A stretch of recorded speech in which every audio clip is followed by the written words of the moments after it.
Hey, would you like to learn how to grow your own food, but you're not sure where to start as a beginner?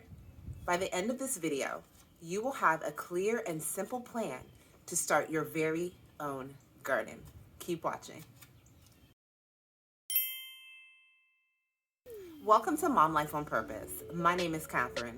On this channel, I share practical resources and encouragement to help you create harmony in your homeschool, work, and mom life. If that's your jam, be sure to subscribe so you don't miss anything.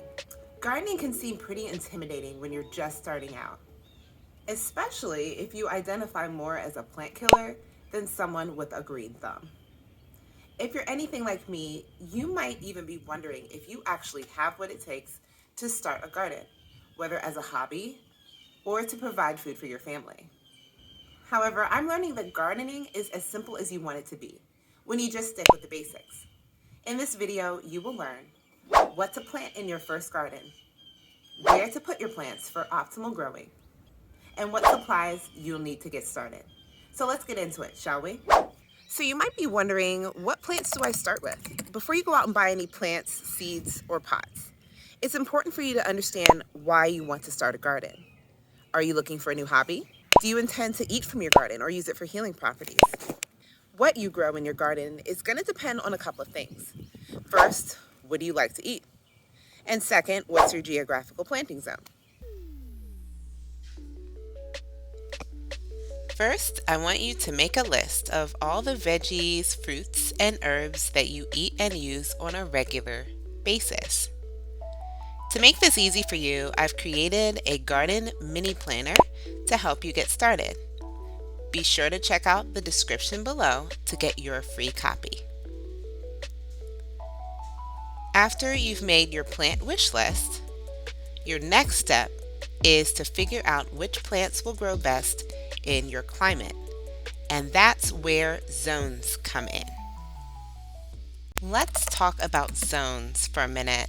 The entire geographical area of the US is divided into planting or hardiness zones, and the whole purpose of knowing your zone is to help you figure out which plants will thrive in your location.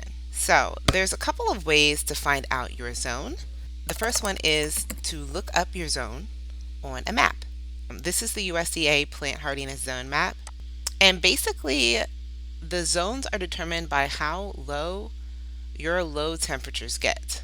So if you want to find your zone, all you have to do is go to the little text box, the little search box, put in your zip code.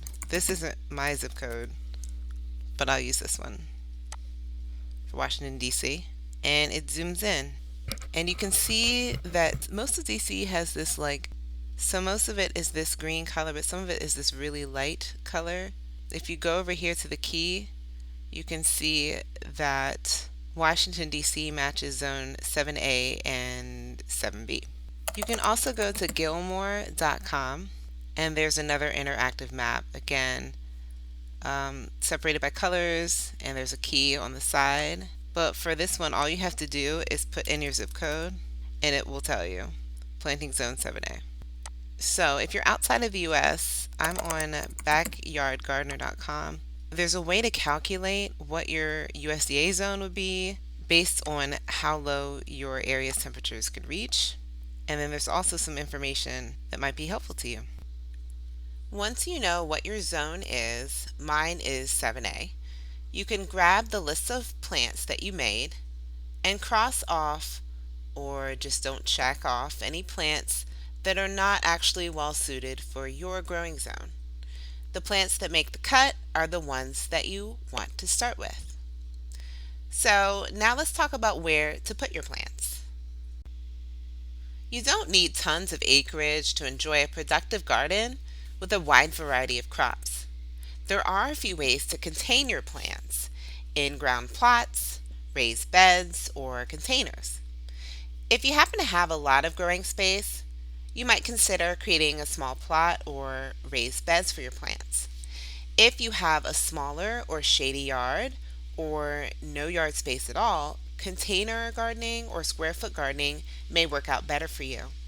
You can get really creative with the space that you do have, So don't be discouraged if you don't have a whole 10 acres to plant on.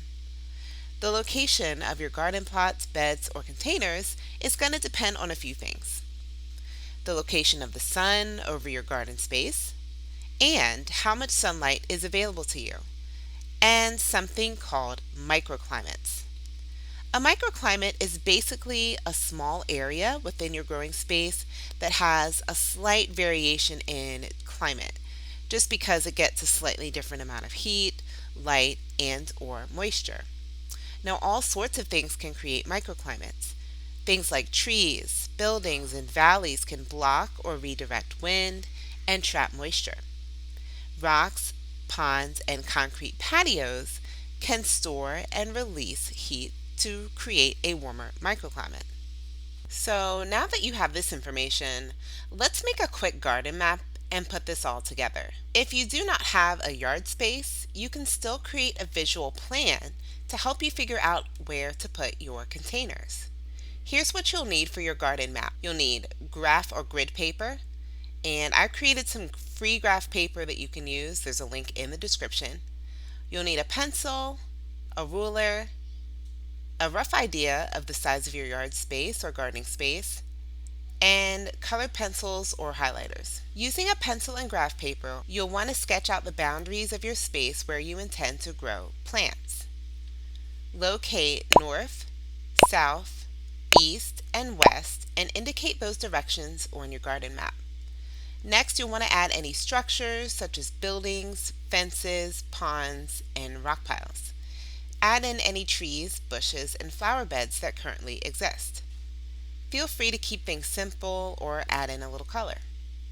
Then you'll want to take a highlighter or a colored pencil and color in any shady areas created by buildings, trees, and bushes. What you have now is a map where you can eventually add in your plots, your beds, your containers, or even fruit trees, and you can arrange your plants depending on whether they need full sun or partial shade. All right, now you have your list of plants together, you've figured out your planting zone, and you've got yourself a little garden map. So you're ready to get going, right? Now, as tempting as it may be to go all in, I highly recommend starting small your first season. Choose a few easy plants. Tomatoes, cucumbers, and zucchini are perfect to start with. If you know that you want to maybe try canning, making tomato sauce or pickles, by all means go ahead and stock up on mason jars. Otherwise, let's start with your seeds. Now, you can find seeds in many places, everywhere from your local grocery store to your local discount big box store, hardware stores, nurseries, and online. And I recommend starting with organic seeds. Now, if you're starting your garden after the last frost, which is when your night temperatures are consistently above freezing, and you're looking at growing tomatoes, peppers, or herbs, you might want to go ahead and buy plants from your local nursery or from an online nursery instead of starting with seeds. Now, starting with fruits, vegetable, or herb plants instead of seeds is an excellent way to dip your toe into gardening without getting completely overwhelmed. So your next step is to decide if you're going to plant directly in the ground, in containers, or in raised beds. This will determine what else to add to your shopping list. You will also need a good organic potting soil mix. Here are some other things that you might want to know. So depending on what you're planting, some seeds can be started indoors.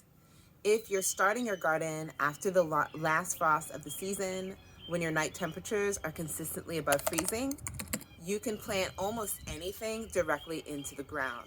Now, if you have rabbits, deer, pets, or other hungry animals in your yard space, we happen to live out in the country where we see groundhogs, deer, foxes, and possum.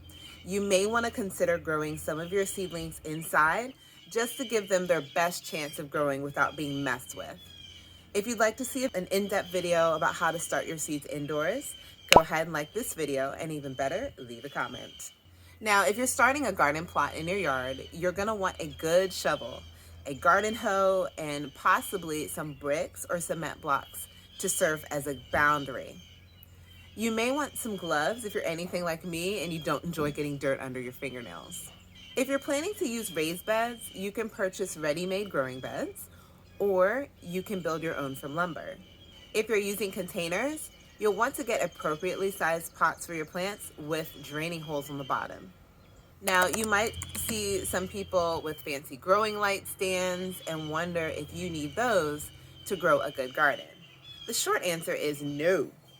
Growing lights are helpful for growing your seedlings indoors, but they are not absolutely essential to get you started.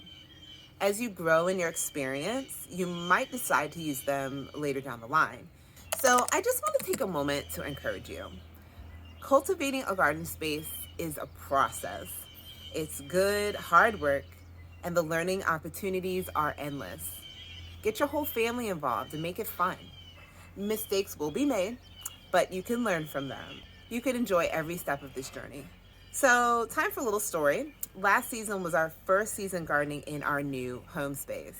We planted lettuce, tomatoes, radishes, and cucumbers.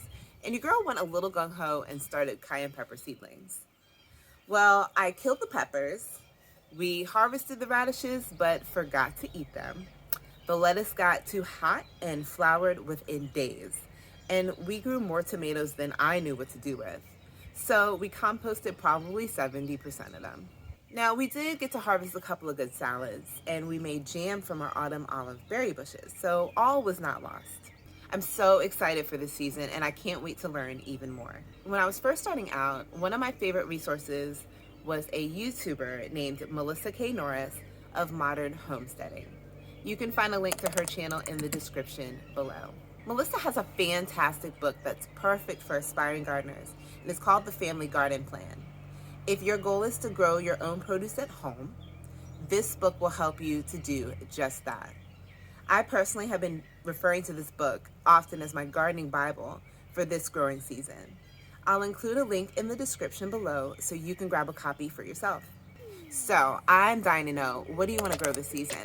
Leave a comment and let's talk about it. If you're looking for more gardening tips, be sure to subscribe so you don't miss a single video. And if you want to make it really easy on yourself, sign up below and get new videos sent straight to your email inbox. Thank you so much for watching. Don't forget to share this video with a friend, subscribe, join our community, and remember, it's okay to be a work in progress. Bye.